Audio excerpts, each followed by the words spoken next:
अब मंच पर उनको बुला रहे हैं जोरदार तालियों के साथ मिस्टर इंद्रजीत जी।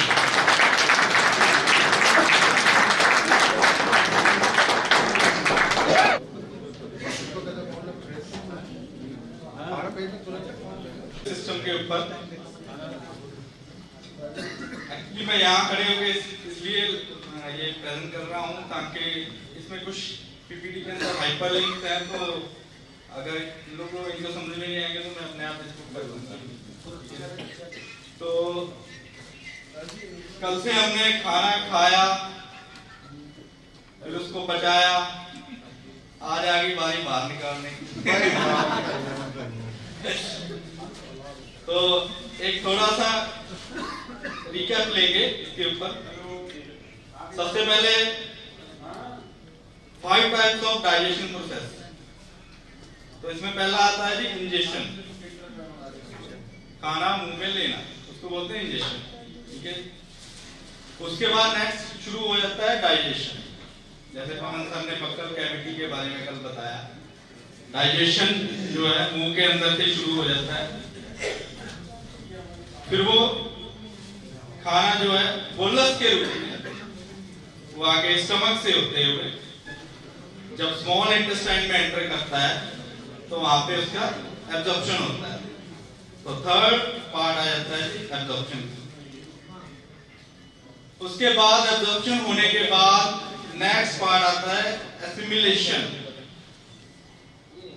जो एब्जॉर्प्शन हुआ है वो ऊर्जा जो है वो सेल्स के द्वारा हमारी बॉडी को मिलती है। इसी के साथ ही नेक्स्ट बात करते हैं 3 फॉर्म्स की। जो भोजन हम लेते हैं वो सलाइवा के साथ मिक्स होने के बाद बोलस के रूप में बन जाता है जी, उसका रूप चेंज होकर बोलस बन जाता है। उसके बाद जब वो स्टमक तक पहुंचता है, स्टमक में HCl से प्रोसेस होने के बाद वो काइम में चेंज हो जाता है। वहां पे उसका जो डाइजेशन होता है उसके बाद उसका रूप चेंज हो जाता है काइम। और फिर काइम जब स्मॉल इंटेस्टाइन में पहुंचता है वहां पे उसका एब्जॉर्प्शन होता है। एब्जॉर्प्शन होने के बाद वो जब लार्ज इंटेस्टाइन में एंटर होता है तो वो काइल के रूप में चेंज हो जाता है। इसके बाद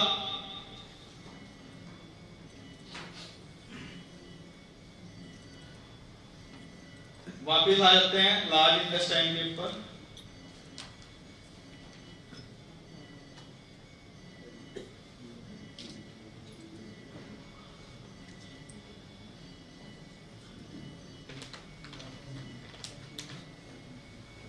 तो ये है जी हमारी लार्ज इंटेस्टाइन, उसके अलग अलग पार्ट्स। तो लार्ज इंटेस्टाइन की जो लेंथ होती है वो करीब करीब सबको पता है, कोई बताएगा?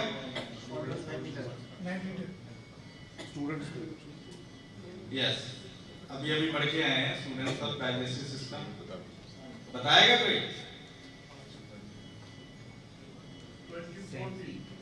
हाँ जी, नहीं पता? हाँ जी, ओके, सर्टिफिकेट नहीं मिलना, देख लेना। कमाल हो गए, इतनी जल्दी भूल गए आप लोग। ठीक है, 1.5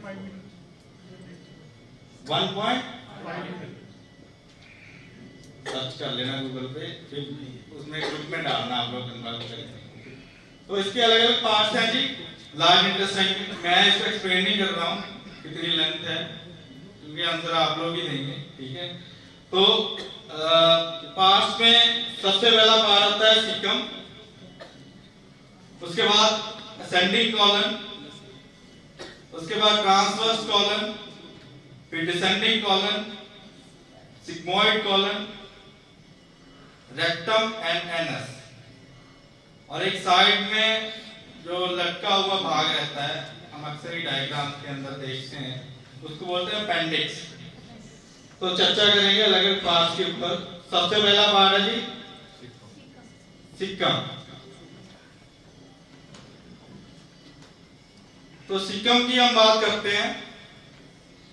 ये जो है बिगनिंग पार्ट है लार्ज इंटेस्टाइन का, और ये स्मॉल इंटेस्टाइन के इलियम भाग से जो काइम है उसको रिसीव करने का काम करता है। काइम यानी एब्जॉर्ब हुआ जो भोजन रहता है उसका रूप जो होता है काइम, उसको ये रिसीव करने का काम करता है।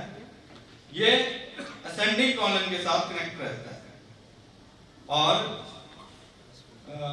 ये इलियम से इलियोसिकल वॉल्व के द्वारा अलग होता है। जो वहां पे वॉल्व रहता है, दरवाजा रहता है, इलियोसिकल वॉल्व उसका नाम है, उसके द्वारा ये स्मॉल इंटेस्टाइन से अलग होता है।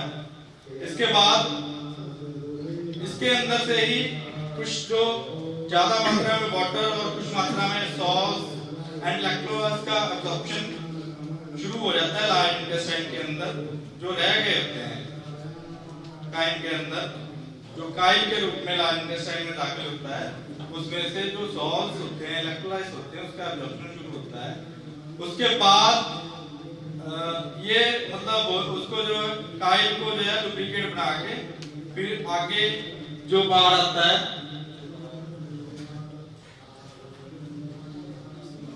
असेंडिंग कॉलन, उसकी तरफ जो है वो काइल जो होता है वो असेंडिंग कॉलन में जाता है।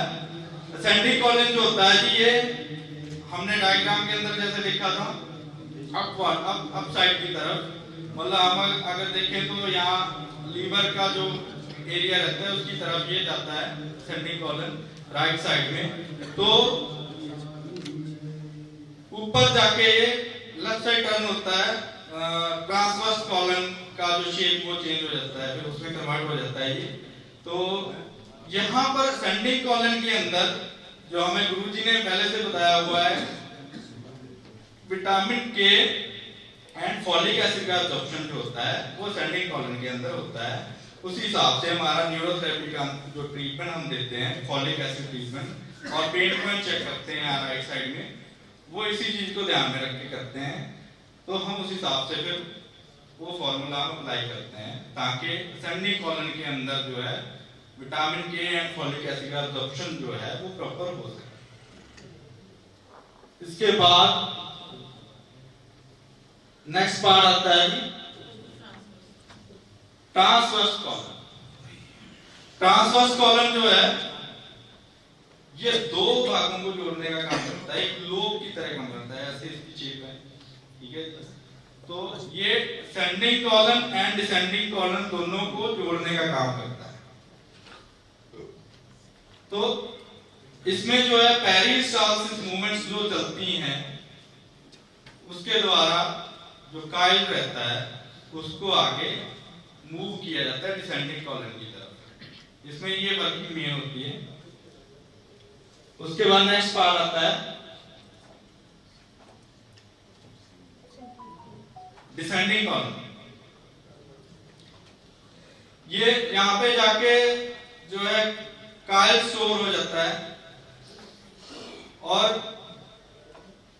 वो इम्प्टी होने के रूप में की तरफ बढ़ता है। यहाँ पे उसकी स्टोरेज होती है। यहाँ पे एक बहुत बड़ा काम होता है जो कल चर्चा हो रही थी, विटामिन B12 का एब्जॉर्प्शन। डिसेंडिंग कॉलम के अंदर विटामिन B12 का एब्जॉर्प्शन होता है जो भोजन के अंदर रह चुका होता है, जो प्रीमियम के अंदर डाइजेस्ट अब्जॉर्ब नहीं हुआ होता है, जो रह गया होता है उसका एब्जॉर्प्शन यहाँ पे डिसेंडिंग कॉलम के अंदर होता है। उसके बाद नेक्स्ट पार्ट आता है सिग्मोइड कॉलम। यह पार्ट जो होता है रेक्टम एंड एनस के बिल्कुल पास होता है और यह काइल को स्टोर करने का काम करता है। यहाँ पे जो काइल है वो स्टोर रहता है और ये काइल को डिसेंडिंग कॉलन से रिसीव करके रेक्टम की तरफ ट्रांसपोर्ट करने का काम करता है। यही इसका मेन फंक्शन है। इसके बाद नेक्स्ट आ जाते हैं जी rectum and anus. Rectum and anus के द्वारा जब हमें मोशन जाने का एहसास होता है तो फिर रेक्टम एंड एनस के द्वारा उसको खाली किया जाता है, मल तैयार किया जाता है।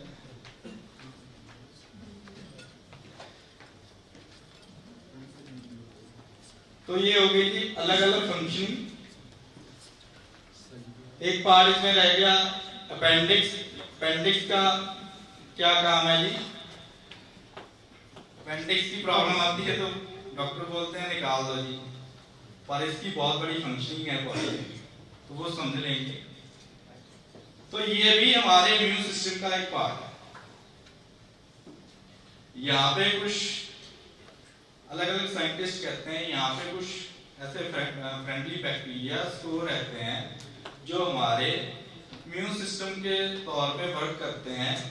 मान लो जो कुछ बैक्टीरिया वायरस जो पेट के एचसीएल से बचकर या लीवर के टूफर सेल से बचकर वो लार्ज इंटेस्टाइन में एंटर हो जाते हैं, तो ये उनको खत्म करने का काम करता है। तो ये अपेंडिक्स का मेन फंक्शन।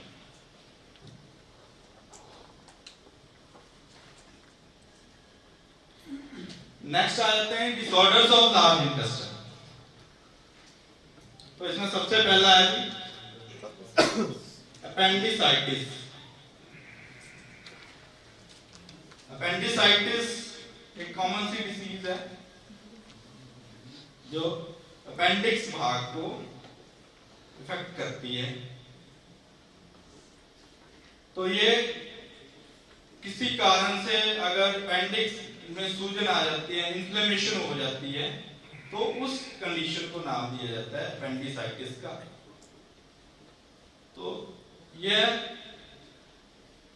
जो वायरस बैक्टीरिया भोजन के साथ दाखिल होते हैं वो जो इम्यून सिस्टम हमारा उनको खत्म नहीं कर पाता, मान लो कुफर सेल्स खत्म नहीं कर पाते या एचसीएल खत्म नहीं कर पाता, वो फिर आगे दाखिल होके वो अपेंडिक्स को इन्फ्लेम करने का काम करते हैं, तो उससे अपेंडिसाइटिस की कंडीशन पैदा होती है। नेक्स्ट आ जाता है डायरिया। डायरिया का रूप जो होता है normally loose and watery stool जो पास आउट होता है उसको इस कंडीशन में वो होता है वाटरी स्टूल पास होता है, बहुत ज्यादा लूज होता है। ठीक है जी। ये भी इसका मेन कॉज भी वायरस बैक्टीरिया का दाखिल होना होता है इंटेस्टाइन के अंदर। तो ये कुछ डिसीजेस के सिम्टम्स में भी कवर होता है डायरिया, जैसे कि IBD inflammatory bowel disease, irritable bowel syndrome, IBS की चर्चा जो हो रही थी सुबह, तो ये उनके सिम्टम्स में भी कवर होता है। अल्सरेटिव कोलाइटिस की कंडीशन में भी डायरिया वाली कंडीशन हो सकती है।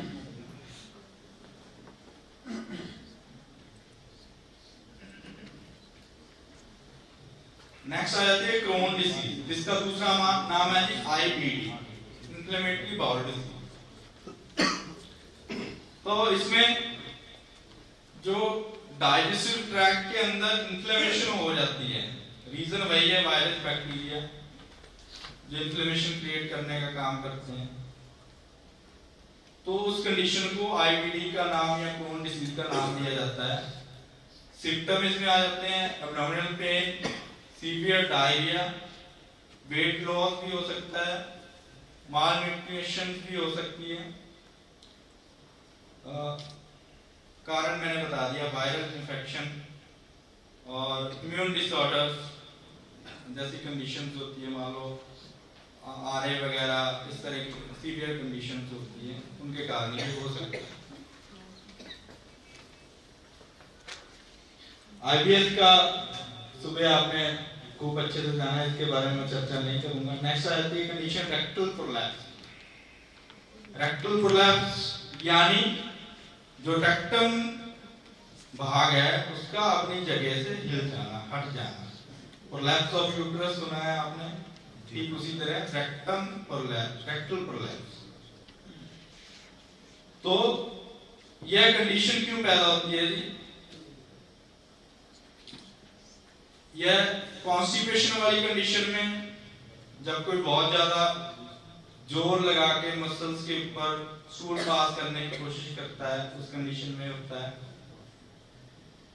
अभी यहाँ पे मैं एक चीज क्लियर करना, हम अक्सर ही देखते हैं आजकल मॉडर्न के चक्कर में पैरों के बल बैठ के स्टूल पास करना बहुत लोगों ने छोड़ दिया है। तो वो इंडियन प्रोसेस था, वो बहुत बढ़िया था, कम से कम 5 मिनट के लिए हर कोई बैठता तो था। तो आजकल स्पेशली योगा में बोला जाता है कि आप 5 मिनट जरूर बैठें, तो नहीं तो वो काम सुबह ही खत्म हो जाता था। तो आजकल उसको मलासन नहीं, क्या सॉरी मलासन की कंडीशन। वैसे बैठ के जोर लगाने को बैक पे जोर भी नहीं पड़ता। तो उसके साथ क्या है, एक तो बैक पेन की कंडीशन भी नहीं क्रिएट होती, ठीक है। हाँ, बहुत सी बीमारियां हमारी टलती हैं उससे, ठीक है जी। तो कॉन्स्टिपेशन की कंडीशन में जब मसल्स के ऊपर बहुत ज्यादा प्रेशर दिया जाता है तो भी रेक्टम प्रोलैप्स हो सकता है। और लेडीज के अंदर जब प्रेगनेंसी के दौरान डिलीवरी होती है तो उसमें मसल्स का बहुत ज्यादा जोर लगता है, उस कंडीशन में भी रेक्टम प्रोलैप्स हो सकता है। इसके बाद नेक्स्ट कंडीशन आती है अल्सरेटिव कोलाइटिस।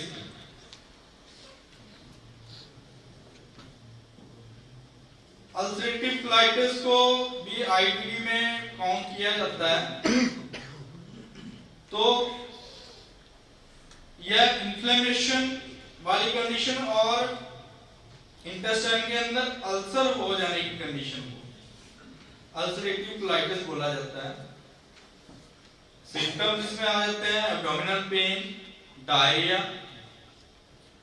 ब्लड के साथ स्टूल पास होना, वेट लॉस होना, फीवर वाली कंडीशन, एनीमिया वाली कंडीशन भी इसमें हो सकती है। नेक्स्ट आ जाता है कॉन्स्टिपेशन।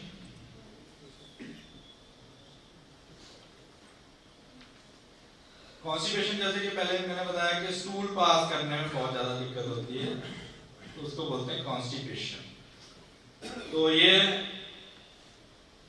हमारे डेली रूटीन में चेंजेस के कारण, मान लो हमारा जो लाइफस्टाइल है, खाना पीना गलत हो गया या टाइम टू टाइम नहीं खा रहे हैं, या हमारे खाने में कॉम्बिनेशन बहुत गलत है।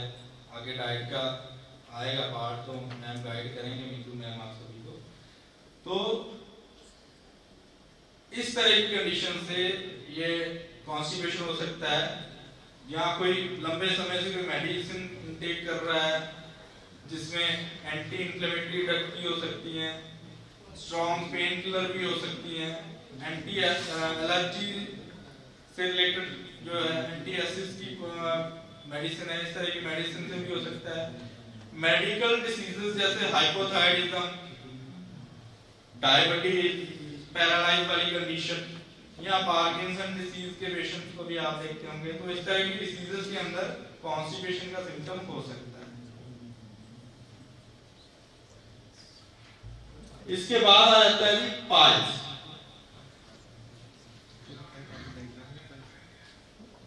तो पाइल्स क्या है जी? पाइल्स एनाल टिश्यूज की स्वेलिंग या उस एरिया में इन्फ्लेमेशन हो जाने की कंडीशन है। तो इसको अलग अलग पार्ट्स में अगर डिवाइड करें तो इसके टोटल 4 ग्रेड बनते हैं।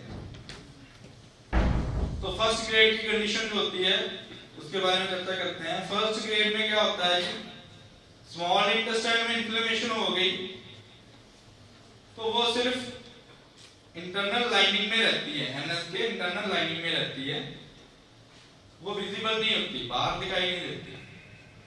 तो ये स्टार्टिंग स्टेज है, फर्स्ट स्टेज को बोलते हैं।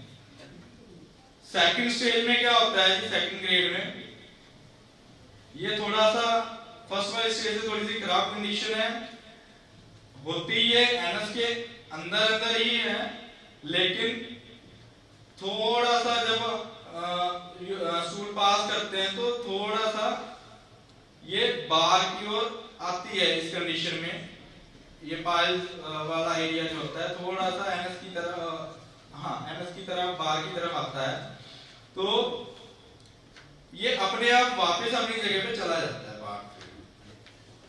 तो नेक्स्ट कंडीशन में क्या होता है, थर्ड स्टेज में इस कंडीशन में पायल जो है अपनी जगह से हिलती है, कोलैप्स होती है, एंड थोड़ा सा पायल जो है एनएस के बाहर दिखाई देती है, और ये थोड़ी सी बाहर की तरफ लटका हुआ भी एरिया दिखाई देता है स्टूल पास करते टाइम, या ऐसे भी हो सकता है ये। तो बट ये जो होता है ये अपने आप इजीली अंदर की साइड वापस रिमूव हो जाता है। फोर्थ स्टेज में क्या होता है, ये बाहर तो आता है एरिया जब मान लो स्टूल पास करते हैं, लेकिन ये वापस फिर अंदर नहीं जाता, और ये मतलब काफी स्वेल्ड वाली कंडीशन होती है, और इसमें डॉक्टर फिर सर्जरी की सलाह भी देते हैं। ये फोर्थ स्टेज वाली कंडीशन है। इसके बाद आ जाता है एनाल फिस्टुला। एनाल फिस्टुला जिसको मेरे ख्याल से पंजाब में मौके वाली बवासीर बोलते हैं, हाँ एनाल फिस्टुला। यह एनएस का बिल्कुल मस्से वाली बवासीर। तो ये एनाल फिस्टुला जो होता है बिल्कुल एंड पार्ट जो होता है एनएस का, उस स्किन एरिया में ये डेवलप होता है जहां से एनएस ओपन होता है। यह इन्फेक्शन के कारण होता है, और इसके सिम्टम्स हैं जी, इसमें पेन होता है, स्पेशली जब स्टूल पास करने के लिए बैठते हैं उस कंडीशन में। तो ये इसके सिम्टम है। अब बात करते हैं आगे इन सभी डिसीजेस के डायग्नोस्टिक पाथवेज। तो डायग्नोस्टिक पाथवेज में इसमें मेडिकल हिस्ट्री हम सभी लेते हैं पेशेंट्स की, मेडिकल हिस्ट्री, फिजिकल एग्जामिनेशन और टेस्ट वगैरह भी इन सभी डिसीजेस के अंदर इंक्लूड है। तो मेडिकल हिस्ट्री में क्या होता है जी, पेशेंट को उसके सिम्टम के बारे में पूछा जाता है। कुछ डिसीजेस में हेरिडिटी हो सकती है तो फैमिली हिस्ट्री भी पूछी जाती है, और उसका लाइफस्टाइल फैक्टर जो हमने चर्चा की है, खाने पीने का सिस्टम, कैसा खाना पीना है, वो सारी चीजें। तो मेडिकल हिस्ट्री में ये चीजें आती है। नेक्स्ट आ जाता है फिजिकल एग्जामिनेशन। फिजिकल एग्जामिनेशन में पेशेंट को, जैसे हमारे न्यूरोथेरेपी के अंदर पेशेंट के पेट को टच करके देखना, पेन पॉइंट चेक करते हैं, वो वाली कंडीशन। एब्डोमेन एरिया की स्टिफनेस वगैरह चेक करते हैं हम, और स्वेलिंग वगैरह चेक करते हैं, वो फिजिकल एग्जामिनेशन में आ जाता है।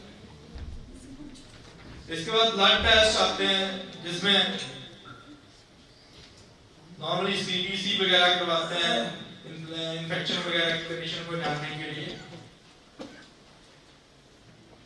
उसमें इन्फेक्शन है या एनीमिक है पेशेंट, अदर एब्नॉर्मलिटीज तो नहीं है, वो सारी कंडीशन को जाना जाता है। इसके बाद होता है एक टेस्ट नेक्स्ट है क्लोनोस्कोपी। क्लोनोस्कोपी की कंडीशन में डॉक्टर जो है कैमरा वगैरह डाल के देखते हैं इंटेस्टाइन के अंदर।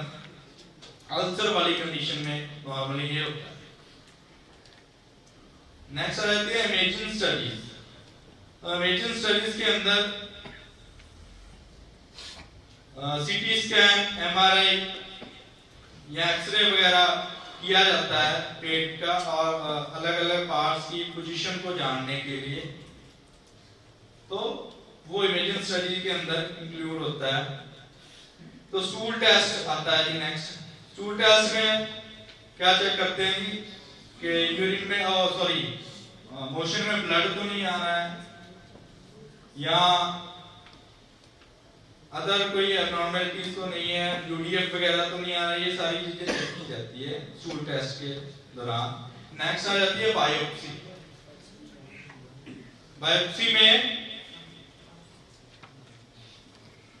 टिश्यू मान लो कोई एक्स्ट्रा ग्रोथ है इंटेस्टाइन, तो उसमें से कुछ टिश्यू का कुछ सैंपल लेके उस हिसाब से उसका जानने की कोशिश की जाती है कि ये कोई ट्यूमर या कैंसर वाली कंडीशन तो नहीं है, तो ये बायोप्सी के अंदर चेक किया जाता है।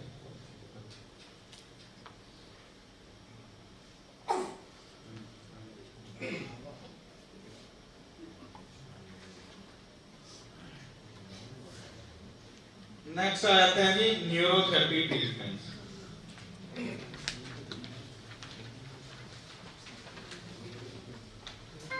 आप सभी को जान के बड़ी खुशी होगी, ये जो ट्रीटमेंट्स आपको बताए जा रहे हैं ये वो ट्रीटमेंट्स हैं जिनके साथ ये केसेस ठीक हुए हैं।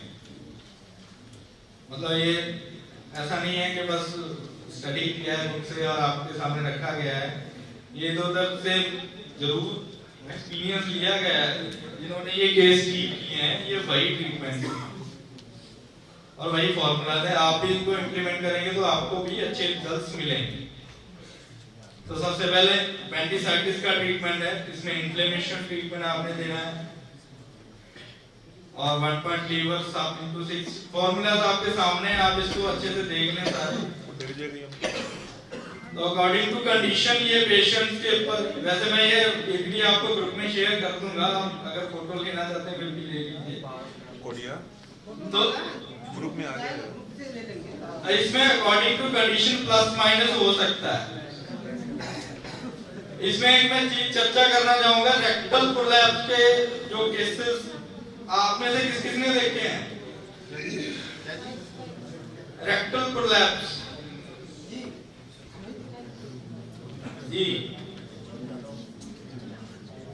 तो मेरे एक्सपीरियंस में मैंने 2 केस देखे हैं, उन दोनों में हमने ये ट्रीटमेंट अप्लाई किया और ये ट्रीटमेंट का रिजल्ट बहुत जबरदस्त है। ट्रीटमेंट फर्स्ट है 60 टॉप फिंगर गैस, सेकंड है acid treatment plus triangle point. और इसका जो नियम वो ये है कि ये ट्रीटमेंट इंटू 3 देना है, ये पूरा ट्रीटमेंट इंटू 3 देना है, 2-2 मिनट का गैप रखना है आपने, 2-2 मिनट के गैप में ये इंटू 3 देना है, चौथा ट्रीटमेंट नहीं देना आपने। इंटू 3 एक दिन में इंटू 3 ही देना है, एक ही बार में 2-2 मिनट का गैप रखिए, बस इससे ज्यादा ट्रीटमेंट नहीं देना। जो रेक्टल प्रोलैप्स का ट्रीटमेंट है, ये आपने पेशेंट को पूरा ट्रीटमेंट इंटू 3 देना है। गैप इसमें मान लो हमने फर्स्ट स्टेप दिया, 1 मिनट के गैप के बाद सेकंड स्टेप दिया, उसके बाद 2 मिनट के गैप के बाद इसको पूरे को रिपीट करना है सेकंड टाइम, उसके बाद 2 मिनट बाद फिर पूरा ट्रीटमेंट आपने सेकंड टाइम थर्ड टाइम देना है और तीसरा चौथा ट्रीटमेंट नहीं देना आपने, 3 ही ट्रीटमेंट देने हैं।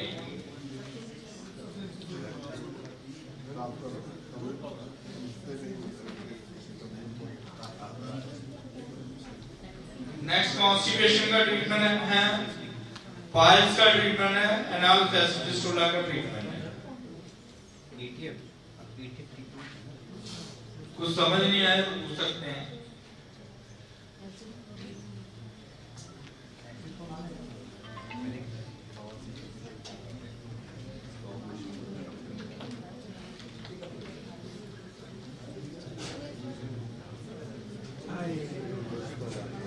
अब यहाँ पे मेरा लेक्चर समाप्त होता है और किसी भी सवाल किया तो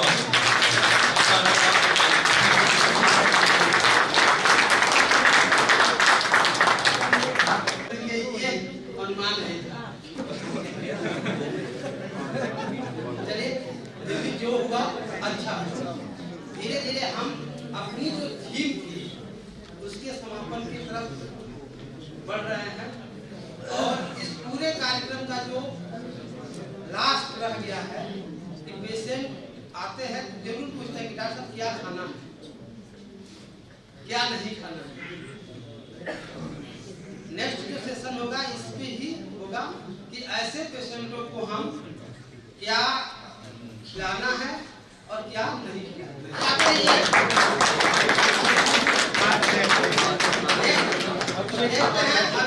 देने की जरूरत ही नहीं है। फिर भी दे दीजिए एक बार आप मैम, नए बच्चे बैठे हैं हमारे। स्टूडेंट्स तो सारे जानते ही होंगे क्योंकि मैं इनकी क्लासेस ले रही हूँ एनाटॉमी एंड फिजियोलॉजी की, पर फिर भी मैं मीतू जैन फ्रॉम दिल्ली, न्यूरोथेरेपिस्ट, पिछले 9 साल से न्यूरोथेरेपी कर रही हूँ और बहुत अच्छी रिसर्च है जो मेरी सक्सेसफुल हुई है। शायद सबको ये पता भी होगा जो बताया होगा। एक रिसर्च थी हाइपोप्लास्टिक जेनिटलिया। इस रिसर्च के बाद ही मुझे सभी स्टेट्स में बहुत अच्छे से जाना गया कि हाइपोप्लास्टिक जेनिटलिया क्या था। Hypoplastic genitalia means undevelopment under organ, कि कोई भी ऑर्गन जो आपका बाय बर्थ डेवलप नहीं है। तो मेरे पास एक केस आया था जिसका uterus, ovaries and fallopian tubes by birth नहीं था और उस लड़की का मैंने 25 इयर्स की एज में ये ऑर्गन पूरा सिस्टम इवन देन डेवलप किया। आज उसके ट्विंस बच्चे हैं, उसकी शादी भी हो गई, एक बेटा एक बेटी। तो ये न्यूरोथेरेपी की बहुत बड़ी रिसर्च है। Only by neurotherapy we can develop any organ also. लेकिन इसके अंदर बहुत सारी चीजें हैं। खाली हम ऐसा नहीं है कि डिजीज में खाली बस हमने पॉइंट्स दिए, ट्रीटमेंट दिया और हमने डिजीज को ठीक कर दिया। एक डॉक्टर प्रॉपर वही है जो हर चीज को अच्छे से डायग्नोस करे। मेन हमारा फर्स्ट आता है डायग्नोस, सेकंड आता है उसका lifestyle and diet schedule, third उसका आता है ट्रीटमेंट। हम न्यूरो से ट्रीटमेंट तो देते हैं बट हमें ये नहीं पता कि इस बीमारी में हमें क्या खाना है क्या नहीं खाना, या हमारी डाइट में ऐसी कौन सी चीज ऐड है जिससे वो बीमारी फ्रीक्वेंटली आ रही है, तो हमें उसको स्टॉप कैसे करना है। फॉर एग्जाम्पल आजकल ऑस्टियोआर्थराइटिस की दिक्कत बहुत ज्यादा है। अब हम लोग न्यूरो से ट्रीटमेंट तो दे देते हैं, हम तुम्हारा घुटना ठीक कर देंगे, स्पाइन ठीक कर देंगे, बट क्या ऐसा कोई ऑर्गन है जो कैल्शियम बनाता है? कैल्शियम क्या एक चूना है। अगर हमारा वो डाइटरी इनटेक होगा या सप्लीमेंट फॉर्म में होगा तो हम कह सकते हैं कि हाँ उसका एब्जॉर्प्शन वीक है, तो हम उसके एब्जॉर्प्शन को, डाइजेशन को ठीक करते हैं जिससे कि वो एब्जॉर्ब हो रहा है। लेकिन जहाँ कैल्शियम की नीड है तो क्या हम न्यूरोथेरेपी ट्रीटमेंट से कैल्शियम बना सकते हैं? कैसे बना सकते हैं बताओ? कौन सा ऑर्गन है जो चूना बनाता है बताइए? यस बताओ। आप जो कैल्शियम इनटेक करते हैं बाय डाइट, बाय सप्लीमेंट, उसका एब्जॉर्प्शन आप करा सकते हैं, लेकिन जो चीज आपकी बॉडी में बनती ही नहीं है उसको आप कैसे बना देंगे by neurotherapy? How is possible? Vitamin K के अलावा कोई भी विटामिन हमारी बॉडी में नहीं बनता, उसको सिर्फ खाने से ही लिया जा सकता है, जिसके लिए डाइजेशन का ठीक होना जरूरी है। ये हमारे न्यूरोथेरेपी के 12 एंटी फीचर्स के अंदर। तो यहाँ पर हमारी थोड़े सा मिसकम्युनिकेशन होता है, जो हम हर पेशेंट को बोल देते हैं कुछ खाने की जरूरत नहीं है, हम न्यूरोथेरेपी सफिशिएंट है, हम उससे सब कुछ बना देंगे। बट हमारी न्यूरोथेरेपी क्या करती है? आपके सिस्टम को ठीक करती है, बट जो सिस्टम, जो ऑर्गन, जो ग्लैंड वो चीज बनाता ही नहीं है, उसका काम ही नहीं है, तो वो कैसे बनाएगा? वो पॉसिबल ही नहीं है। तो उसके लिए सबसे पहले हमारा जानना जरूरी है डाइट, कि हमारा लाइफस्टाइल क्या है और हम डाइट क्या लेते हैं। डाइट का मतलब ये नहीं है कि हमें सब चीजें छोड़नी है या कुछ चीजें ही खानी है, ऐसा कुछ भी नहीं है। डाइट सिंपलेस्ट फॉर्म में एक सिंपल सा वर्ड है कि जो भी हम खाते हैं वो हमारी डाइट में इंक्लूड है। क्लियर? लेकिन डाइट के भी बहुत सारे पार्ट्स हैं। जैसे कोई बहुत ज्यादा मोटा है, ओबेसिटी है, तो वो अपने वेट को, फैट को कम करने के लिए अपने आप को लो कार्ब्स डाइट लेता है या हाई प्रोटीन डाइट लेता है। कोई बीमार है, उसको अपनी बीमारी के हिसाब से उसको पता है कि मुझे ये चीजें नहीं खानी, उसको जो डॉक्टर ने सजेस्ट किया वो उस हिसाब से उस डाइट पर आता है। किसी को लूज मोशन है वो सॉफ्ट डाइट पर आ जाता है। जो पेशेंट हॉस्पिटलाइज्ड हैं उनको सॉफ्ट डाइट के ऊपर डाल देते हैं कि आप लिक्विड लो, सॉफ्ट डाइट लो, एक्सेट्रा। लेकिन क्या हमें ये पता है कि हमें डाइट किस फॉर्म में लेनी चाहिए? क्या आप लोगों में से किसी को पता है कि हम अपनी बॉडी को सेल्फ एनालाइज कैसे कर सकते हैं कि ये चीज हमें सूट करेगी या नहीं करेगी? जानता है कोई? नहीं। तो आपके सामने एक क्वेश्चन आया होगा, बहुत बार आता भी होगा, कि दो बंदे बैठे हैं, एक कहता है कि मैंने ये ऑरेंज जूस लिया, इसको पीते ही मुझे गला पकड़ा जाता है, मैं कुछ भी खट्टा लेता हूँ। कोई कहता है कि मुझे नारियल पानी पीते ही मेरे हाथ पैरों में दर्द हो जाता है। कोई चीज ऐसी भी होती है कि जो बहुत अच्छी होती है हमारे हेल्थ के लिए, लेकिन हम लोगों को उससे नुकसान हो जाता है। क्लियर? लेकिन ये आप लोग कैसे बताएंगे कि आपकी बॉडी को सूट करेगी या नहीं करेगी? आपकी बॉडी का नेचर क्या है? तो सबसे पहले मैं डाइट में आप लोगों को सेल्फ एनालाइज करना बताऊंगी, और ये सब अपनी नोटबुक के अंदर नोट डाउन कर लें। ये लाइफ टाइम के लिए आप लोगों के लिए बहुत अच्छा एक सॉल्यूशन होगा कि आपको किस नेचर में खाना चाहिए, क्या चीज जो आपको सूट करे, आपको नुकसान ना दे। एज पर आयुर्वेदा, वात, पित्त, कफ, ये भी हमारे नाड़ी दोष है। इन तीनों को हम 4-4 पार्ट्स 4-4 महीने में डिवाइड कर देते हैं। पहला हमारा स्टार्ट होता है मार्च से। मार्च, अप्रैल, मई, जून, इन 4 महीनों में जो लोग पैदा होते हैं वो कफ प्रकृति के होते हैं, यानी उनकी बॉडी का नेचर क्या है?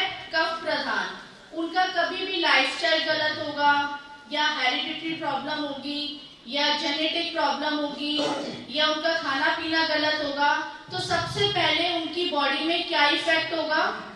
कफ। कफ से मतलब आपका हो गया रेस्पिरेटरी प्रॉब्लम। जैसे मौसम चेंज होता है तो उनको खांसी जुकाम हो जाता है। बहुत से लोग होंगे जो कहते हैं जैसे ही मौसम बदलता है हमें खांसी हो गई या जुकाम हो गया, और उसके बाद उनकी बॉडी उसी मौसम वेदर में डेवलप हो जाती है। ठीक है? उसके बाद आपका आता है नेक्स्ट 4 मंथ, जुलाई, अगस्त, सितंबर, अक्टूबर। इन 4 महीनों में जो पैदा होते हैं वो पित्त प्रकृति के होते हैं, यानी उनका पेट हमेशा से ही लूज रहता है। उनको इंडाइजेशन, कॉन्स्टिपेशन या फ्रीक्वेंटली मोशन आना, ये उनकी बॉडी का नेचर है। It's not disease. सिर्फ बॉडी को पहचानने की जरूरत है कि हमारी बॉडी किस नेचर की है। तो वो पित्त प्रकृति के होंगे। नवंबर, दिसंबर, जनवरी, फरवरी, इन 4 महीने में जो पैदा होते हैं वो वात प्रकृति के होते हैं, मीन्स वायु विकार। उसमें क्या होता है? आपको पेन्स वगैरह बढ़ती हैं, बोन से रिलेटेड प्रॉब्लम आती है, और ऐसे लोगों में देखा गया जनरली कैल्शियम बहुत लो रहता है। इतना अच्छे से क्लियर हो गया?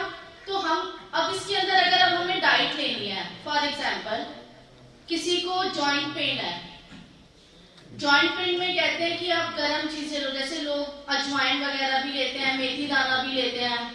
अब यही आपके पास 2 नेचर के लोग आए हैं, एक आपके पास आया है पित्त प्रकृति का, और एक आया है आपके पास कफ या वात प्रकृति का। क्लियर? अगर आपने उस जो पित्त प्रकृति में जो पैदा हुआ है उसका पित्त ऑलमोस्ट हायर लेवल पे रहेगा। अगर आपने उसको गर्म चीजें एज इट इज दे दी तो क्या होगा? उसको प्रॉब्लम क्रिएट होगी। और वही चीज आपने कफ और वात वाले को दी, उसको वो फायदा करेगी। लेकिन चीज तो उसको भी वही देनी है, लेकिन हम उसकी क्वालिटी चेंज कर देंगे। हम उसको बोलेंगे कि वही चीजें आप ओवरनाइट पानी में सोक करें तो उसकी तासीर, उसका नेचर ठंडा हो जाएगा और वो उसको सूट करेगा। वो उसके इंडाइजेशन को, उसको फ्रीक्वेंटली अगर लूज मोशन होता है गर्म चीज लेने से, या एलर्जी हो जाती है, ईचिंग होती है, तो वो सब चीजें नहीं होंगी। तो डाइट का मेन कंसेप्ट है कि हमें बॉडी के हिसाब से, अपनी बॉडी के हिसाब से डाइट को चूज करना चाहिए। सेकंड स्टेप हमारा आता है बैलेंस डाइट। कि बैलेंस डाइट क्या है? बैलेंस डाइट वो है जिसके अंदर हमारी जितनी भी बॉडी की रिक्वायरमेंट्स है, सारे न्यूट्रिएंट्स हमारी डाइट के अंदर अवेलेबल हो। Clear? All the nutrients are available in our diet, that is called balanced diet. अब थर्ड हमारे पास आता है डाइट एंड न्यूट्रिशन। उसके अंदर आपका क्या आता है, हम डाइट तो ले रहे हैं, क्या हमारी डाइट में वो न्यूट्रिशंस हैं जिनकी हमें नीड है। लाइक न्यूट्रिशंस में क्या आता है आपका, vitamins, proteins, minerals, antioxidants, water, roughage, carbs etcetera. अब हम अपनी बॉडी के हिसाब से देखते हैं कि अब हमें कैसा खाना खाना चाहिए।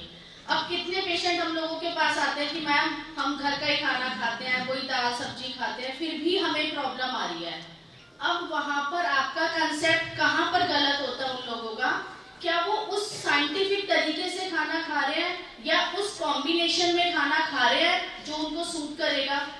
जैसे एक बाल्टी में छेद है, उसमें आप पानी भरते जा रहे हो, पानी तो नीचे से निकल रहा है, तो बाल्टी क्या है, खाली है।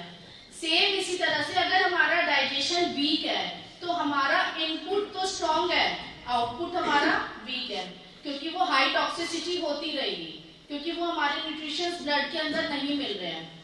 तो हमारा नेक्स्ट टॉपिक आता है, स्लाइड चेंज कर दो sir, wrong diet and nutrition हो गया।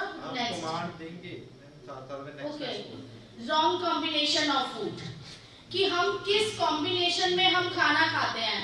तो सबसे मेन जो हमारा डेली का रूटीन है, जो कि हम रॉन्ग कॉम्बिनेशन में खाते ही खाते हैं, वो है आपका कार्ब विद प्रोटीन। क्योंकि कार्बोहाइड्रेट को पचाने के लिए, डाइजेशन के लिए एल्कलाइनिक एंजाइम्स की नीड होती है, और प्रोटीन को पचाने के लिए एसिडिक एंजाइम्स की नीड होती है। क्लियर? ये मैंने डाइजेस्टिव सिस्टम में भी पढ़ाया था जब स्टमक टॉपिक लिया था आप लोगों का। स्टमक में आपके 5 सेल्स से बताया था, chief cell, parietal cell, EC cell, GC cell and mucus cell. Clear? तो स्टूडेंट्स को पता होगा ये सारा। तो इसमें पेरिटल सेल्स जो होते हैं ये हमारा HCl बनाते हैं, हाइड्रोक्लोरिक एसिड, जो हमारे डाइजेशन को इंप्रूव करते हैं और हमारे खाने को पचाते हैं। अब हमारा सिस्टम वन टाइम में एक एंजाइम बनाता है। अब फॉर एग्जांपल आपने लिया राइस विद लेंटिल्स, पल्सेस यानी दालें, आप दाल के साथ चावल ले रहे हैं, प्रोटीन वाली कोई भी चीज हो गई, जैसे मटर की सब्जी हो गई, मटर पनीर हो गया, सोया चाप हो गई, सोया हो गया, आपका सारी दालें हो गई, राजमा, छोले एक्सेट्रा, आप ये सब ले रहे हैं, इनके साथ आप राइस ले रहे हैं, तो क्या वो आपको डाइजेस्ट होगा? क्योंकि आपने डाइजेस्टिव सिस्टम के ऊपर ओवरलोड डाल दिया कि वो एसिडिक एंजाइम्स भी बनाए और वो एल्कलाइनिक एंजाइम्स भी बनाए, और जबकि वो वन टाइम में वन एंजाइम सीक्रेट करता है।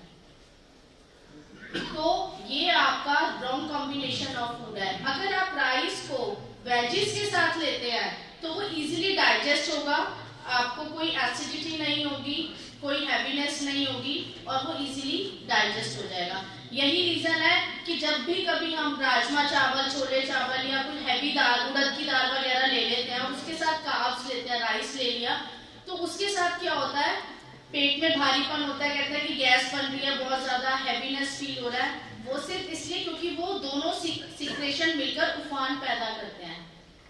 तो ये हमारा रॉन्ग कॉम्बिनेशन ऑफ फूड है, और जनरली हम इसे ही फॉलो अप करते हैं।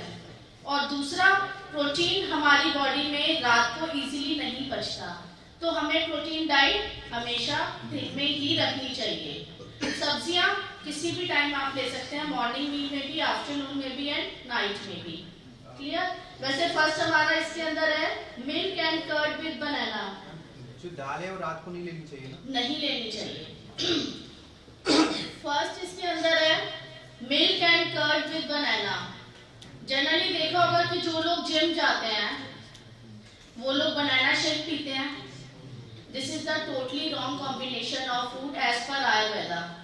फॉर रीजन जो मैंने इसका जो रिसर्च किया है वो रीजन ये है कि बनाना का जो नेचर है वो ठंडा है, ठीक है, और दूसरा मिल्क आपका कंप्लीट फूड है, इसमें प्रोटीन है। अगर आप गर्म और ठंडी तासीर को मिक्स कर लेते हैं तो वो आपकी बॉडी में एलर्जिक रिएक्शन कर सकते हैं, कफ एंड कोल्ड कर सकते हैं, कुछ भी हो सकता है प्रॉब्लम। तो और जनरली देखा गया है जो जॉइंट्स पेन की प्रॉब्लम आती है, rheumatic arthritis, this is the main cause of wrong combination food of milk and curd with banana. अगर आप केला खाकर उसके 10 या 15 मिनट के बाद ऊपर से दूध पीते हैं तो वो आपको नुकसान नहीं देगा, थोड़ा सा आपने गैप दे दिया, ठीक है। नेक्स्ट हमारा आता है milk and curd with radish, वो भी सेम है। रेडिश क्या है आपका, भी आता है रूटी वेजिटेबल है, उसके साथ अगर आप मिल्क लेते हैं या कर्ड लेते हैं वो भी सीवियर एसिडिटी बनाएंगे और गैस फॉर्मेट करेंगे, वो डाइजेस्ट नहीं होगा। नेक्स्ट आपका आता है radish and curd at night. Curd की तासीर वैसे गर्म है और जो रेडिश है वो ठंडा है, क्योंकि वो पेट के लिए, लिवर को सेट करने के लिए दिया जाता है कि पित्त को शांत करे, इसलिए ये भी एक रॉन्ग कॉम्बिनेशन ऑफ फूड है। इसको हमें इस फॉर्म में नहीं लेना चाहिए और रात को तो बिल्कुल भी नहीं लेना चाहिए। नेक्स्ट मैं आपको क्लियर कर चुकी हूँ pulses and lentils with rice, reason cause of protein and carbs, this is the wrong combination of food. Next आता है मिल्क विद चपाती। आपने देखा होगा कि लोग रोटी के साथ, हाँ तो वो भी आपका कार्ब्स एंड प्रोटीन हो गया, और दूसरा दूध के साथ ना कभी नमक वाली चीज नहीं लेनी चाहिए, उससे लिक्विडमा होने के चांसेस बहुत ज्यादा बढ़ जाते हैं। और आटे के अंदर जनरली लोग नमक थोड़ा सा मिलाकर फिर रोटी बनाते हैं, बहुत रेयर है कि जो बिना नमक के आटा मारते हैं। तो सॉल्ट विद मिल्क भी रॉन्ग कॉम्बिनेशन ऑफ फूड है, बट यहाँ पर इसलिए है क्योंकि प्रोटीन विद कार्ब्स है, तो ये हमें नहीं लेना चाहिए, क्लियर। और एक चीज और, जो लोग YouTube को बहुत फॉलो करते हैं तो उसके अंदर एक दिया हुआ है डिटॉक्स ड्रिंक, मैंने इसमें मेंशन नहीं किया, बट मेरे पास बहुत सारे पेशेंट आए हैं रूमेटिक आर्थराइटिस के, जिसमें उन्होंने बोला कि मैम हम पतले होने के लिए ना डिटॉक्स वाटर ले रहे हैं। उस डिटॉक्स वाटर में क्या होता है, खीरा और लाइम कट करके और कुछ मिंट की लीफ होती है उसके अंदर डिसॉल्व करके रखते हैं और 1-2 लीटर पानी के अंदर पूरा दिन उस पानी को पीते हैं। क्या लाइम बताया है ना, नींबू, तो क्या वो पानी ठीक है हमारे लिए? हम खीरे के ऊपर पानी कभी नहीं लेते, खीरा हाई पोटेशियम डाइट है। लाइम जो है उसका सॉल्ट जो है एसिडिक है, हम नींबू को भी कटा हुआ यूज नहीं करते और वो सारे टाइम उसको पानी के अंदर डाल के रखते हैं, इससे हमारी इंटेस्टाइन के न्यूरोट्रांसमीटर्स के ऊपर बहुत इफेक्ट पड़ता है। तो हमें इस तरीके का फूड या इन सब चीजों को फॉलो नहीं करना चाहिए, क्लियर। नेक्स्ट अभी हमारा आता है गुड कॉम्बिनेशन ऑफ फूड। तो इसके अंदर हमारा दिया हुआ मैंगो विद मिल्क, जो मैंगो शेक लेते हैं वो सही है उसको डाइजेस्ट करने के लिए। मिल्क विद डेट्स, मैंगो की तासीर भी गर्म होती है और दूध की भी, हम उसको ले सकते। मैंगो मिल्क आयुर्वेद में मना है, नहीं ले सकते हैं, आयुर्वेद में मैंगो विद मिल्क ले सकते हैं, बनाना विद मिल्क नहीं ले सकते। You can search on Google, बोला आपने, लेकिन मैंगो भी है, हम आपको ऑन पेपर, वो बहुत रेयर केसेस में है जिनको स्किन प्रॉब्लम है और एलर्जिक रिएक्शन होता है, उन लोगों के लिए है कि वो फिर आपकी बॉडी के नेचर के ऊपर आता है कि आपको क्या सूट करता है और आप वो चीज ले सकते हैं या नहीं। मैम एक मिनट जी, यहाँ पे इतने सारे न्यूरोथेरेपिस्ट बैठे हुए हैं, किसी की राय कोई होती है, किसी की राय कोई होती है, कोई किसी फॉर्मूले को यूज कर रहा है, कोई किसी को यूज कर रहा है। जैसे इन पे कोई लगाम नहीं है, वैसे गूगल पे कोई लगाम नहीं है, ना यूट्यूब पे कोई लगाम नहीं है। अगर आपने इस चीज को पढ़ना है तो जो हमारा आयुर्वेद है उसकी जो चरक संहिता है या और कुछ बुक स्पेशलाइज है वो पढ़िए, उसके बाद डिसाइड कीजिए, बहस नहीं कर। नेक्स्ट हमारा आता है मिल्क विद डेट्स। दूध के साथ खजूर लेना भी गुड कॉम्बिनेशन ऑफ फूड है, ये इजीली डाइजेस्ट होता है। वेजिटेबल विद राइस, ये मैंने आपको बताया ही है। कि विटामिन के साथ अगर आप कार्ब्स लेते हैं, एंटीऑक्सीडेंट्स के साथ कार्ब्स लेते हैं तो इजीली डाइजेस्ट होगा आपका।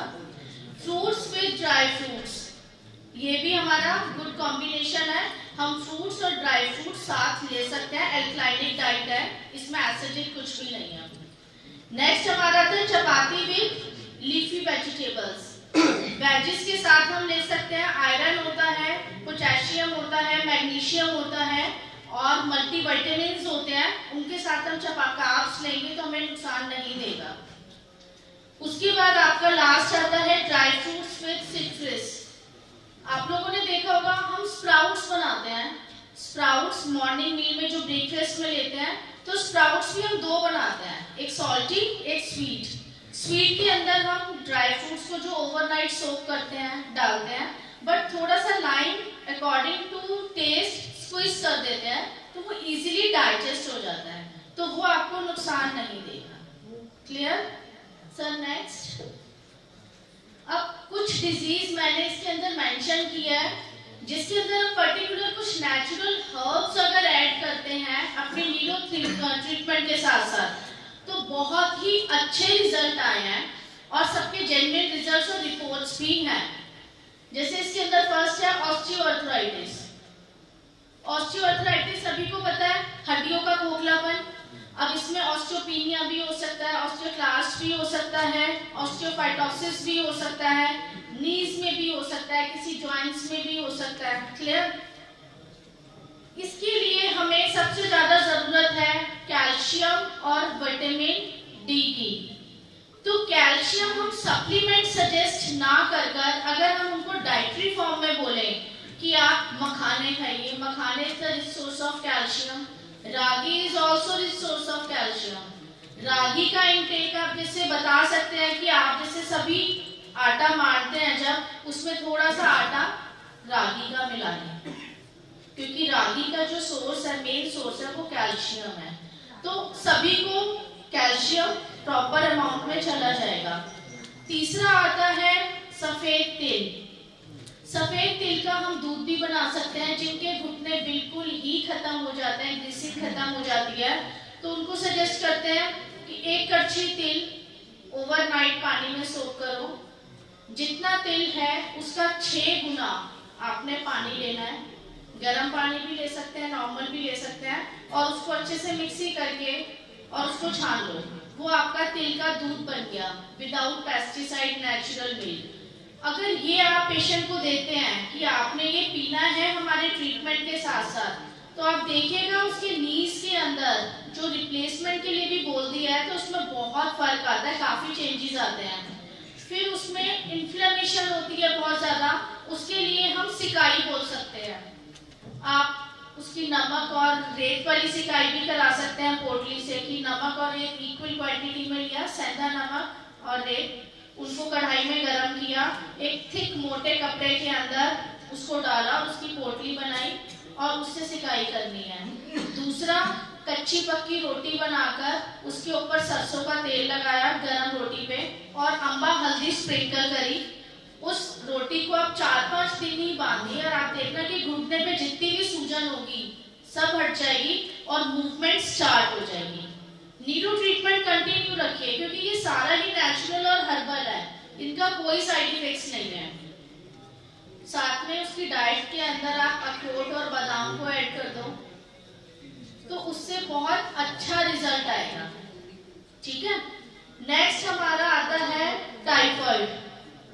टाइफाइड के अंदर हमारा लिवर बहुत ज्यादा वीक हो जाता है। जनरली लिवर जब वीक होता है तो हम लोग लिक्विड फॉर्म्स में आते हैं कि लिक्विड डाइट लेनी है, लेकिन मेरा टाइफाइड के ऊपर एक बहुत अच्छा रिसर्च है। टाइफाइड के पेशेंट को कभी लिक्विड डाइट मत दो, उसको सॉलिड डाइट दो, बट सॉफ्ट डाइट दो। रीजन, टाइफाइड आज के पता नहीं लोग मानते हैं नहीं, इसमें कहते हैं कि वो मोती दाना होता है जो हड्डी के अंदर रुक जाता है ठंडी तासीर की चीजें खाने से। ठीक है? तो हमें इसके अंदर हॉट नेचर की चीजें देनी है। जैसे उसमें सारे फ्रूट्स उसके बंद कर दो, उसमें सिर्फ चीकू और पपीता उसको खाने के लिए दो टाइफाइड के अंदर। फ्रिज में रखी कोई चीज नहीं देनी, मिल्क प्रोडक्ट नहीं देना, ठीक है। और उसको दलिया, खिचड़ी, घिया, तोरी इससे फुल्का दो कि उसके अंदर डिप कर वो खाए। प्रोटीन में आप मूंग की दाल ऐड कर सकते हैं। इस डाइट के ऊपर अगर आप टाइफाइड का ट्रीटमेंट देंगे डेफिनेटली 10 से 11 दिन के अंदर वो ठीक हो जाएगा। और एक मेरा और रिसर्च है इसके ऊपर, 5 मुनक्का और एक आयुर्वेदिक जड़ी बूटी है नेचुरल, खूब कला, ये सब नोट कर लें। ये राई के दाने जैसी होती है, खूब कला, KHOOPKALA, सिर्फ ½ टीस्पून खूब कला और 5 मुनक्का, इसको आपने तवे पर गरम करना है और इसको सिर्फ आधा कप या 1 कप दूध, वैसे हम उनको मिल्क प्रोडक्ट नहीं देंगे टाइफाइड में, सिर्फ इस चीज को हम आधा कप या 1 कप गरम दूध के साथ देंगे। 1 वीक या 10 डेज के बाद आप अपना मतलब जो हमने नीरो का ट्रीटमेंट दिया वो प्लस दिस डाइट, आप 10 दिन के बाद आप उसका टाइफाइड चेक कराएं तो वो नेगेटिव आएगा, चाहे वो जितना मर्जी हाई हो। उसके बाद लिवर को स्ट्रॉन्ग करने के लिए आप उसको डिटॉक्स ड्रिंक, और जो लिवर को स्ट्रॉन्ग करता है, cinnamon powder is good for liver, bael is good for liver, तो आप उसको बेल का रस या बेल के पत्ते होते हैं वो भी बता सकते हैं, 2-3 पत्ते 1 कप पानी में बॉईल कर आपने लेना है, उससे उसका लिवर धीरे धीरे सेट हो जाएगा। सिनेमन पाउडर से डिटॉक्स ड्रिंक बनती है, 1 कप पानी में 2 चुटकी सिनेमन पाउडर डालना है। सिनेमन पाउडर होता है दालचीनी, 2 चुटकी दालचीनी, 2-3 पत्ते मिंट यानी पुदीने के, और 1-2 पत्ते तुलसी के, हमारी इम्यूनिटी को स्ट्रॉन्ग करने के लिए। ये ओवरनाइट सोक करना है, मॉर्निंग में इसको बॉईल कर लो, जब ये आधा रह जाए तो छान कर पी लो। ये वैसे भी बहुत अच्छा है लिवर के लिए, और जो लोग ड्रिंक करते हैं कि लिवर उनका डे बाय डे खराब ना हो, उसके लिए ये ड्रिंक बहुत बेस्ट है, क्योंकि वो लिवर को एक सेफ साइड पर रखेगी। बेल पत्ते होते हैं ना, बेल का रस नहीं होता, बेल जो शिवजी जी पर चढ़ाते हैं हमारे पत्थर का आपके टॉपिक दोबारा बोले एक बार। अच्छा, नेक्स्ट हमारा आता है हाइपोथायराइड। अरे ये रिपीट करो एक बार। क्या? चालू वाला डिटॉक्स ड्रिंक। हाँ वही detox drink. 1 cup of water, 3 to 4 leaf of mint, 1 cup पानी। हम नहीं पूछे, एक हेल्दी ड्रिंक मैं बताऊंगा तुम्हारे बारे में। 1 कप पानी, 2-3 पत्ते पुदीने के, 1-2 पत्ते तुलसी के, और 1-2 चुटकी सिनेमन पाउडर, ये दालचीनी। ये ओवरनाइट सोक करना है, और ये वैसे भी नॉट फॉर ड्रिंक। आज के टाइम में सभी का फैटी लिवर है, क्योंकि हमें सारी ही पेस्टिसाइड वाली चीजें मिल रही हैं, ऑर्गेनिक कुछ भी नहीं मिल रहा है। तो जो हम खाना खा रहे हैं वो जा तो सारा पेट में रहा है, लिवर को ही सारा काम करना पड़ रहा है। तो लिवर के ऊपर इतना ओवरलोड है कि आज छोटे बच्चे का भी फैटी लिवर है। तो लिवर से रिलेटेड और प्रॉब्लम्स क्रिएट ना हो, तो एटलीस्ट वो उसको थोड़ा सा बैलेंस में और मेंटेन रखेगा। ठीक है, नेक्स्ट हमारा आता है हाइपोथायराइड। मैंने खुद हाइपोथायराइडिज्म के पेशेंट बहुत सारे ठीक किए हैं, जो ओवरवेट थे उनका वेट कम किया, कुछ डाइट शेड्यूल से, न्यूरो ट्रीटमेंट हाइपोथायराइड का दिया।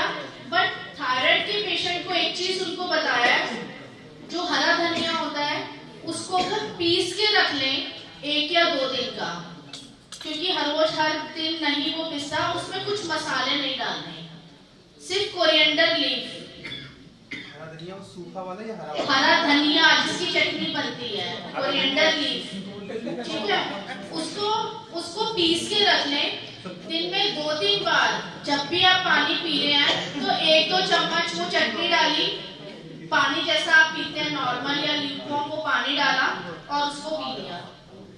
दूसरा, जो साबुत धनिया होता है, सूखा धनिया, 1 से 1.5 चम्मच 1 गिलास पानी में ओवरनाइट सोक करें, सुबह वो धनिया निकाल दें और वो वाला पानी पिए।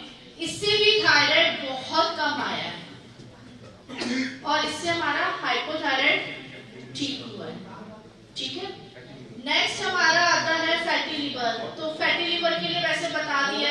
मैम ये धनिया वाला पानी इसमें गर्म करके पीना ये है? हाइपो में काम आप करता पी है, सकते हैं। ये हाइपो में काम करता है, मेटाबॉलिज्म पे वर्क करता है, हाइपर पे भी काम करता है। मेटाबॉलिज्म पे वर्क करता है।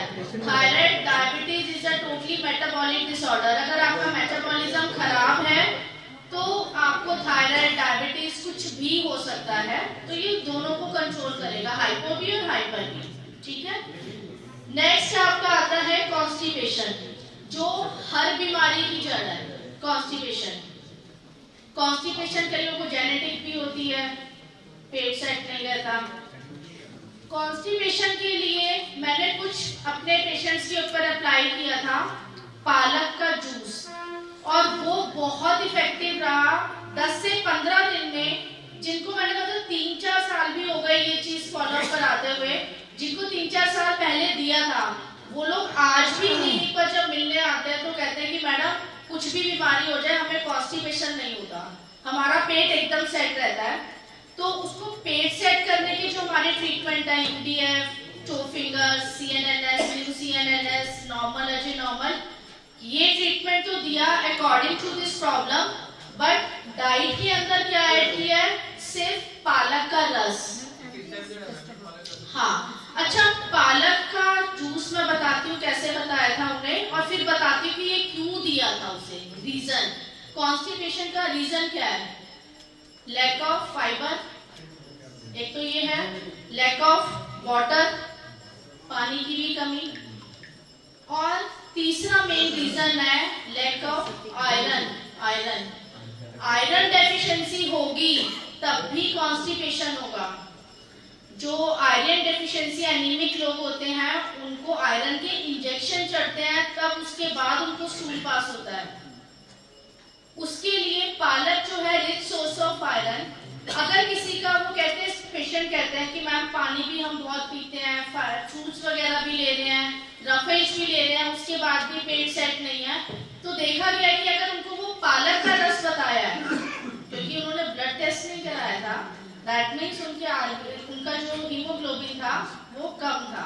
क्वांटिटी पर हाँ, 1 कप पानी 10 से 12 पत्ते पालक के लो, उसको अच्छे से वॉश किया और उस पानी में पत्तों को डालकर मिक्सी में ग्राइंड कर लिया। उसको छानना नहीं है, उसका फाइबर हमें उसके साथ रखना है। और आयरन की एब्जॉर्प्शन के लिए विटामिन सी का होना बहुत जरूरी है, इसलिए उसमें आधा नींबू स्क्विज कर जरूर डालेंगे, और उसको टेस्ट के हिसाब से थोड़ा सा सेंधा नमक, नॉट ब्लैक सॉल्ट, सेंधा नमक डालना है, और थोड़ा सा भुना हुआ जीरा, you can use according to your taste. और ये आपने एम्प्टी स्टमक लेना है।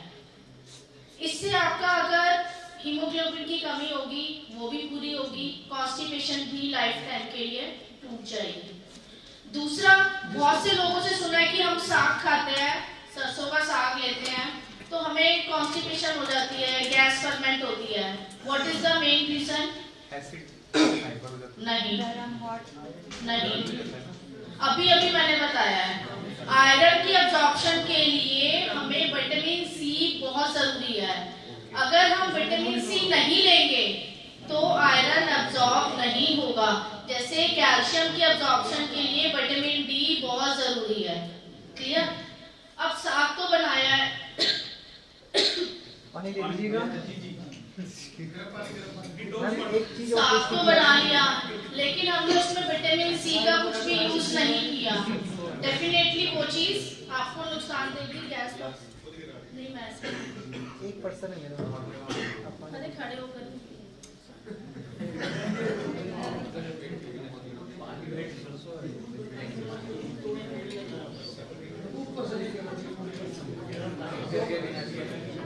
मैम एक ऑप्शन है, ये जो पालक का जो आपने जूस बताया है, क्या स्टोन जिनको स्टोन है, अकॉर्डिंग टू प्रॉब्लम, अभी मैं किडनी पर आऊंगी ना, नेक्स्ट है, अगर कॉन्स्टिपेशन है उसको गठिया वाले को दे सकते हैं, ये जो पालक हाँ जी दे सकते हैं, हाँ जी दे सकते हैं।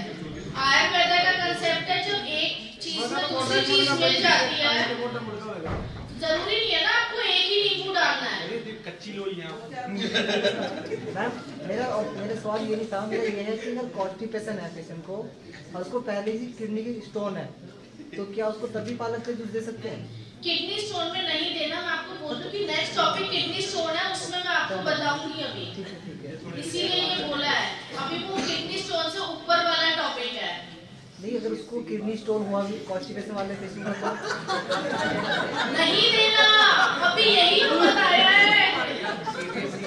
मैंने आपको बोला है किडनी स्टोन नेक्स्ट टॉपिक है, उसमें नहीं देना। तो जब उसमें आएगा ना पालक नहीं देना, लीफी वेजिटेबल्स नहीं देनी, तो उसके अंदर पालक भी इंक्लूड होगा कि नहीं देना, ठीक है। तो कॉन्स्टिपेशन का क्लियर हो गया। फाइबर के अंदर आप और भी रिच फाइबर डाइट ऐड कर सकते हैं, सैलेड्स वगैरह ऐड कर सकते हैं, फ्रूट सैलेड्स। जी साग का बता रहे थे। हाँ साग, सॉरी, साग जो हम बनाते हैं, जरूरी नहीं है, बहुत लोग टमाटर भी नहीं डालते, विटामिन सी यूज नहीं करते किसी भी फॉर्म में। अगर आपने साग खाया है और आपको गैस फर्मेंट हो रही है, मैंने बहुत लोगों के ऊपर अप्लाई किया है, वो कहते हैं मैम हम पूरी विंटर साग खाते हैं, हमें कुछ नहीं होता, क्योंकि वो सिर्फ अपनी सब्जी के अंदर थोड़ा सा नींबू निचोड़ लेते हैं, उसके बाद उसको खाते हैं, वो इजीली डाइजेस्ट होता है, कोई गैस फर्मेंट नहीं होती। क्योंकि आयरन की अब्जॉर्प्शन के लिए विटामिन सी बहुत जरूरी है, जैसे कैल्शियम की अब्जॉर्प्शन के लिए विटामिन डी का होना बहुत जरूरी है, ठीक है। अगर आप इस फॉर्म में इसको चेंज करेंगे तो देखना आपको नुकसान भी नहीं होगा और इजीली डाइजेस्ट होगा। नेक्स्ट हमारा आता है किडनी स्टोन। अब किडनी स्टोन देखो, किडनी के अंदर भी हो सकता है, यूरेटर में भी हो सकता है, कहीं और फंसा हुआ भी हो सकता है। I have cure so many patient of kidney stones, लेकिन अभी रिसेंटली एक पेशेंट क्योर किया है, वो यूरेटरी स्टोन था, उसका यूरेटर में स्टोन फंसा हुआ था और डॉक्टर ने इमीडिएट सर्जरी के लिए कहा था, क्योंकि आपकी किडनी फेल हो जाएगी, क्योंकि उसका यूरिन का आउटपुट बिल्कुल बंद हो गया था। उसके अंदर जो हमारा स्टोन का ट्रीटमेंट है नीरो में, वो तो दिया ही था, बट उसको एक डाइट के अंदर उनको बोला था कुल्थ की दाल, एक नेचुरल हर्ब है कुल्थी की दाल, ये आपने 1 किलो दाल लेनी है, उसके 10 हिस्से बना देने हैं, यानी 100 ग्राम ईच। इतना क्लियर हो गया। 100 ग्राम दाल को एवरी नाइट पानी के अंदर भिगोना है, चाहे आधा किलो पानी में भिगो, चाहे 1 किलो पानी में, 1 लीटर पानी में भिगो, ठीक है। कुल्थी दाल क्या होता है? कुल्थी की दाल अभी मैंने आपको बताया है, this is the natural herb, ये एक प्राकृतिक जड़ी बूटी फॉर्म में होता है, ये पहाड़ों पर दाल पाई जाती है, ये दाल काली मसर जैसी दिखती है, थोड़ी सी बड़ी बड़ी, इसको ओवरनाइट पानी में सोक करना है, 100 ग्राम दाल एवरी डे, ठीक है।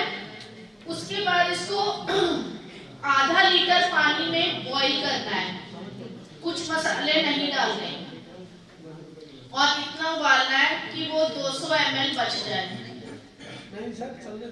उसके बाद 100 ml पानी दिन में 2 बार पीना है, उस दाल को छान के, दाल को नहीं खाना, ठीक है।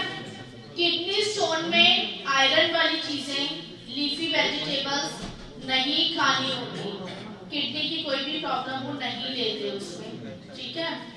दूसरा बीज, यानी प्रोटीन हो गया, जैसे बीज वाले फल हो गए, सब्जियां, जैसे आपका अमरूद है, अमरूद में बहुत मोटा बीज है, समटाइम खीरे का जो बीज होता है ना, वो भी प्रॉब्लम क्रिएट कर देता है। हाँ, टमाटर भी यूज करना है तो उसका बीज निकाल कर उसके बाद मिक्सी करके फिर आप सब डालिए, ठीक है। मैंने सिर्फ ये 15 से 16 सिटिंग दी थी उन्हें, और ये वाला ये डाइट पर डाला था, प्रोटीन डाइट दिन में, सब्जियां रात में, पालक और लीफी वेजिटेबल्स बंद कर दी थी, उनके लिए सीड्स बंद कर दिए थे, उनको बहुत शौक था, वो सीड्स बहुत खाती थी, ठीक है। 10 से 15 सिटिंग दी होगी और उनका 7.5 या 8.5 mm का स्टोन था, वो 10 से 15 दिन में निकल गया, उनकी कोई सर्जरी नहीं हुई, ब्लीडिंग भी बंद हो गई, जो यूरिन में ब्लड आ रहा था, और 5 दिन तो ट्रीटमेंट मैंने उनको हॉस्पिटल में जाकर दिया था, क्योंकि वो हॉस्पिटलाइज थी, क्योंकि इतना फ्रीक्वेंटली पेन आ रहा था, हर 3 घंटे में पेन का इंजेक्शन ले रही थी, तो बहुत इफेक्टिव रिजल्ट्स हैं इन सब चीजों के। किडनी स्टोन गॉलब्लैडर की या इसकी? किडनी है तो किडनी का ही होगा ना बच्चे को, गॉलब्लैडर में कैसे चला जाएगा? अरे कोटिया साहब, मेनली 4 तरह के स्टोन होते हैं। ऑक्सीलेट है, कैल्शियम ऑक्सीलेट। मेरी बात सुनो, 4 तरह के स्टोन होते हैं। नेट पे पढ़ना, उसके बाद में उसकी टाइप देखना, उसके बाद अपना ट्रीटमेंट बनाना। चलो अच्छा, नेक्स्ट आपका आता है लास्ट गॉलब्लैडर स्टोन। अब ये गॉलब्लैडर का है।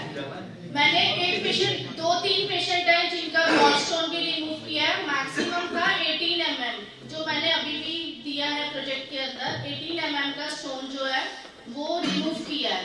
उसमें नॉर्मल डाइट जो डाला था उनको सेम वही था। प्रोटीन डाइट दिन में, सब्जियां किसी भी टाइम ले सकते हैं, पानी 3 से 4 लीटर एवरीडे होना चाहिए। फ्रूट्स एंड सैलेड्स सिर्फ दिन में 6 बजे के बाद कोई फ्रूट सैलेड नहीं, सिर्फ रात को आप पपीता खा सकते हैं, इसके अलावा कोई फ्रूट नहीं ले सकते, ठीक है। और इनके अंदर गॉल स्टोन के अंदर 2 नेचुरल हर्ब्स मैंने ऐड की थी। एक था हैबिस्कस फ्लावर का पाउडर। हैबिस्कस फ्लावर होता है गुड़हल का फूल, रेड कलर का जो होता है।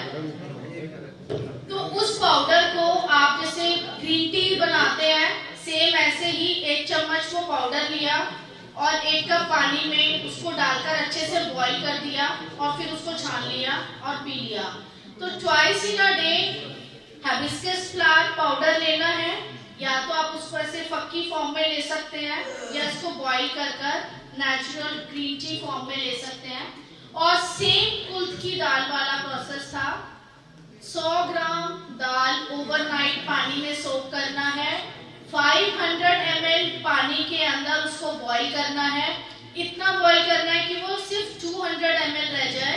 फिर 100 ml मॉर्निंग एंड इवनिंग 2 बार उसको देना है।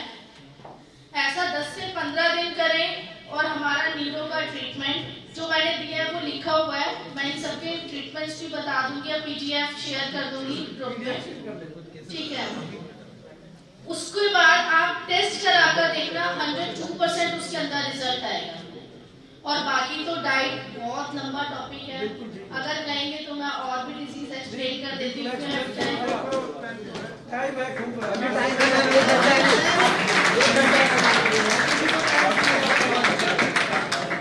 आज के सेशन में अभी फिलहाल यहीं खत्म करती हूँ क्योंकि और भी बहुत सारी एक्टिविटीज हैं।